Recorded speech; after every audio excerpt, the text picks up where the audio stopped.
Hello, hello, hello. You join me today in my very echoey front porch.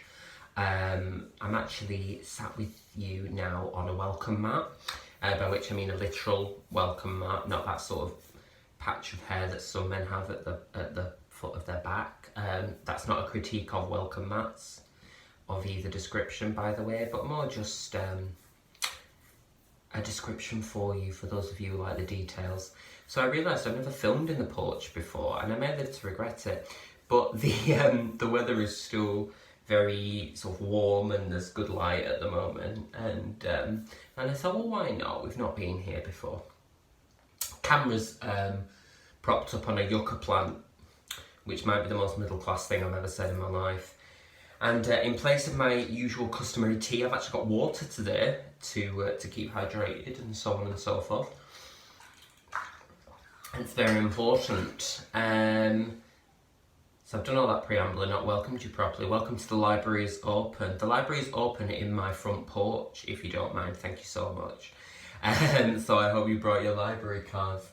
And I have just realised I forgot the book that I'm supposed to be talking about. So hold that thought and I'll be right back. I'm right back. I have now got a book that we are supposed to be talking about, and I want to dive straight in, if that's cool with you, and tell you a little bit about it. So here's the book in question.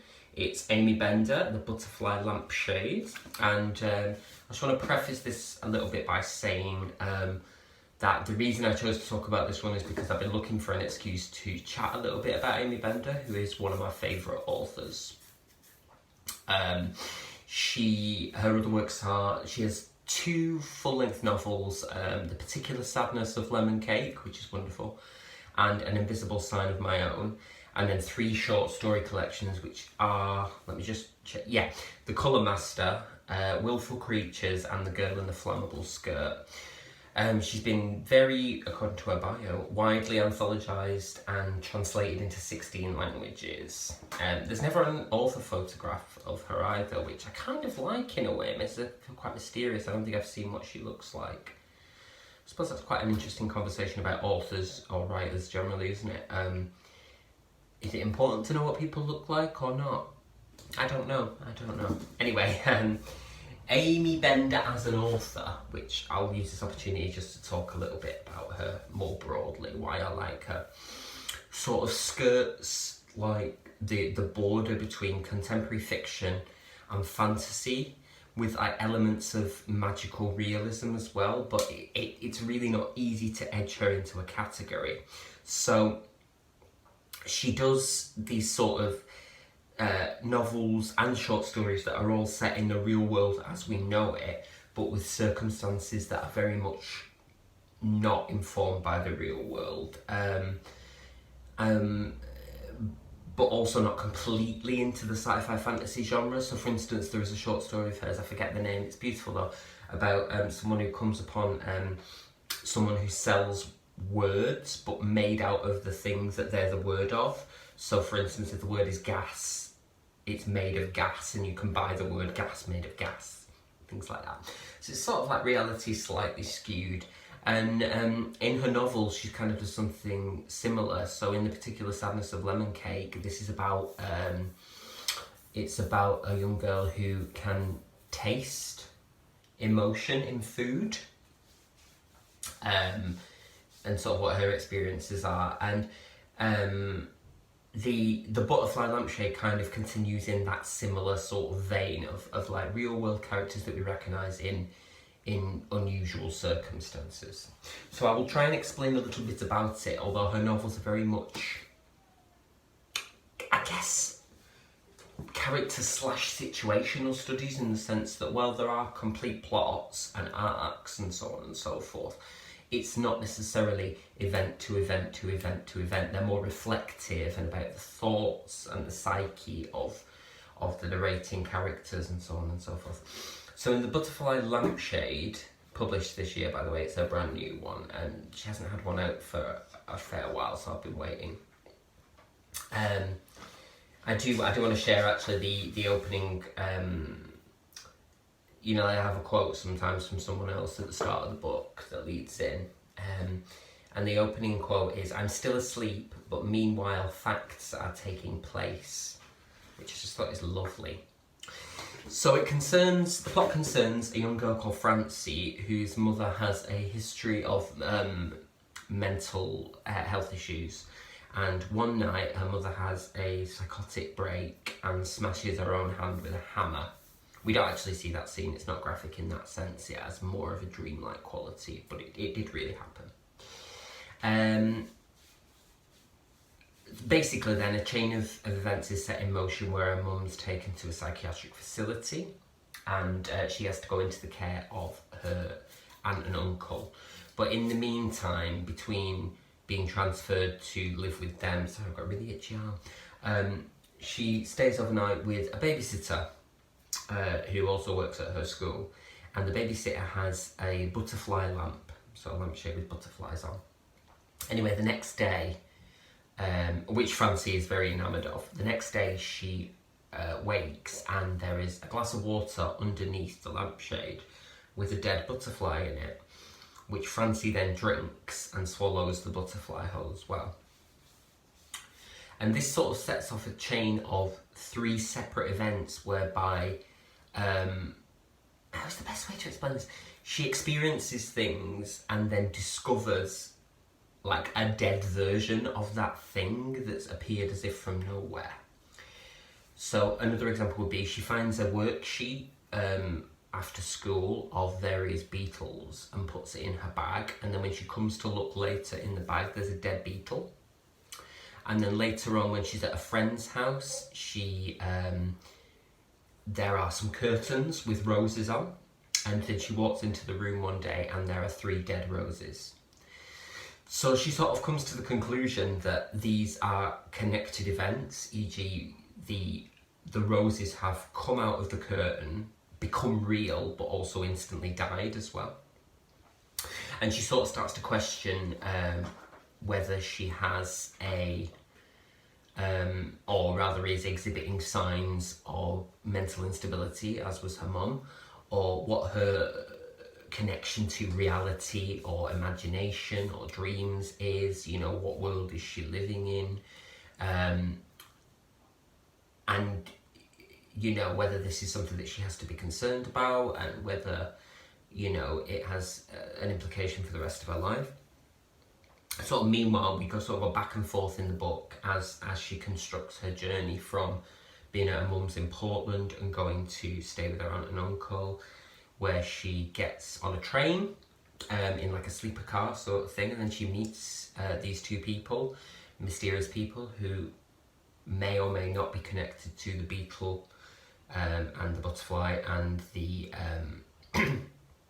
and the roses, and that sort of whole side of it. And then we sort of flash forward to her living now as an adult.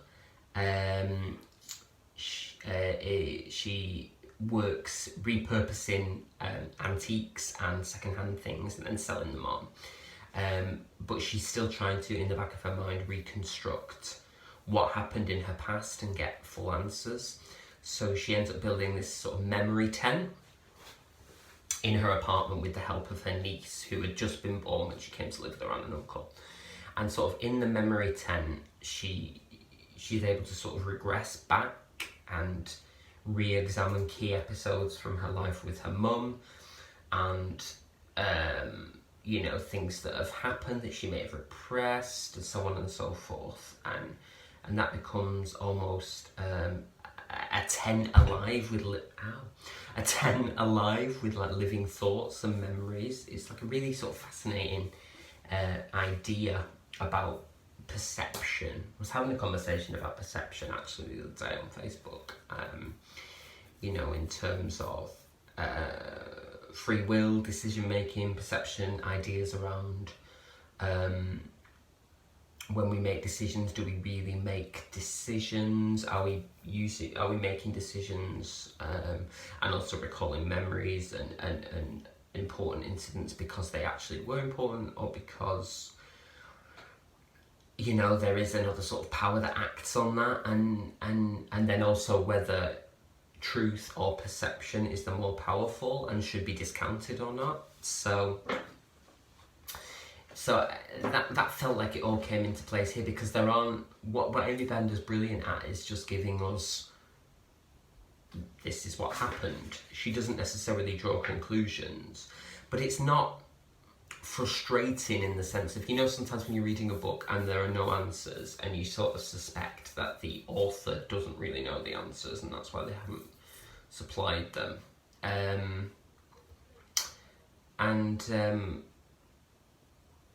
It's not like that here. It's more sort of, it's whimsical and sort of free, and it feels like you just accept it as part of a construct of that particular world and of that particular style of writing. You know, there is an element of suspension of disbelief, which I suppose is true of any sort of, well, both fantasy and contemporary fiction more generally, or even, you know, classical and classic fiction. But yeah, particularly here, it's like I say, it all ties in with that idea of reality skewed. But it's a beautiful book. I think I sort of sense a slight bit of, I don't want to say maturation, or like a maturing in author's style, because I don't think she had to, and that's not my call anyway.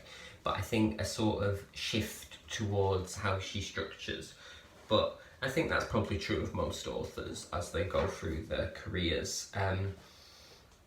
It's beautiful, beautiful smell as well, I have to say that. I know I comment all the time, but book sniffers of the world unite.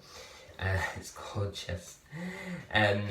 Yeah, so I read this really, really quickly, because I'm always so eager when there's a new favourite author book that comes out to just like devour it and spend a lot of time with it.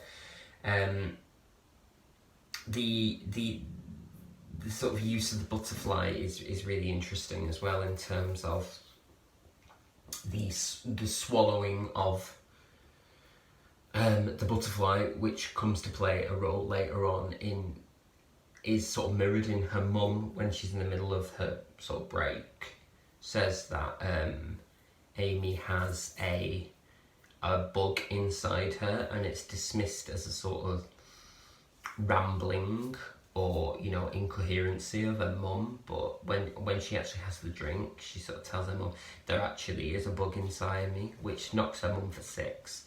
There's some really interesting stuff as well about her relationships with her relatives in here. So her mum ends up being in a sort of home or residential accommodation for the rest of her life. You know, Francie goes back to visit her, and it sort of examines what that relationship of children and parent looks like as both get to know one another again as adults, albeit in difficult circumstances. And it also brings in bits about her mum's childhood. Like, there's a story about her mum who, when she was born, she was injured by the doctor, and now the grandma sends the doctor a bottle of poison every year at Christmas as a sort of ritual thing, which sort of reads as, it starts off as being like punishment or admonishment, but ends up just becoming a sort of ritual thing that the doctor's in on as well. And I mention this mostly to sort of, I suppose, show again that this is a very constructed world in terms of not only the things that happen, but also characters' motivations and the way that they behave is also slightly skewed. There's a really nice relationship between Francie and her cousin Vicky as well, which sort of develops throughout. So Vicky's about to make a big transition into going to college, and they said university then, but it's American, so college, although it's the same. But and she's writing this essay about, because they have to write essays in America, don't they, before they get into college, and she chooses to write about Francie coming to live with them, and how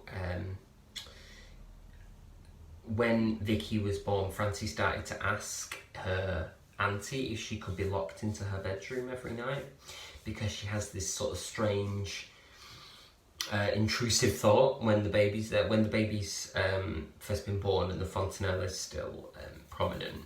she has this weird idea that she might accidentally harm the baby or purposefully attack it, and that becomes something that ends up going through her life. So everywhere she lives, she sort of conscripts someone to lock her in every night, and then it's about whether she sort of genuinely feels like she is a danger to the baby or to other people as it goes along, or whether it's more to do with the fact that it actively cultivates a relationship because there always has to be somebody unlocking the door, which feels quite interesting in terms of, you know, both the literal unlocking of the door and ideas around companionship, friendship and so on, but also in terms of the psyche, I suppose, you know, that psychological thing of do we all just want someone who's there to unlock the door, metaphorically speaking. I do want to give a little bit of a shout out as well to the cover, because isn't that beautiful? Look at that. You sort of see the cover design of the butterfly wings laid over there, and that artist is Sierra Elliott. That's just a minor point really. But yeah, I would absolutely recommend, I'm not going to say specifically this book per se, but I think it's definitely worth reading up on or doing a bit of an investigative search for stuff by Aimee Bender, because I think she's a wonderful author with a lot to say. I actually use her short stories in some of my classes. I will have spoken about before when my students are learning about adaptation of texts into performance texts. I use a lot of short stories, and hers are some that I use particularly because they have that sort of fantastical element that's still rooted in you know, sort of like normal storytelling as well, so it's sort of a winner on two counts there. Yeah, if you are looking to get into the author, I definitely recommend The Colour Master, the first book of short stories, but I think Aimee Bender has been serialised in things like The New Yorker, so if you do a sort of Google search for her name with short story or whatever, you should get a few hits there, and you can see what her style is from her short stories, and the novels sort of expand on that, which is a massive skill, because obviously the short story and the full-length novel are two very, very different things. So yeah, another great read. You know, I've realised that I don't often discuss anything and give it a really, really bad sort of overview, and I think that's because that there are books that I read that I don't like at all, that I find boring or badly written, but I don't really mention them for two reasons. One, because it would not give me pleasure to tell you that I hated something, and for two, I think there's enough sort of negativity in the world, so I don't know what the point would be of me telling you that. I only want to recommend things or highlight things that I really think are worthwhile and that I enjoyed and that bring me joy, and that's just my ethos. So, you know, spread a little happiness as you go by. So that's Aimee Bender and the Butterfly Lampshade. Do check her out as an author because she's wonderful. And that's it for this week in my gracious porch. Can a porch be gracious? Discuss. Answers on a postcard. A slightly shorter one again this time, but I said what I wanted to say. Do yourself a favour and look her up. Alright, my darlings, as usual, drop me a comment, drop me a like if you liked. If you didn't, you don't have to, but you might.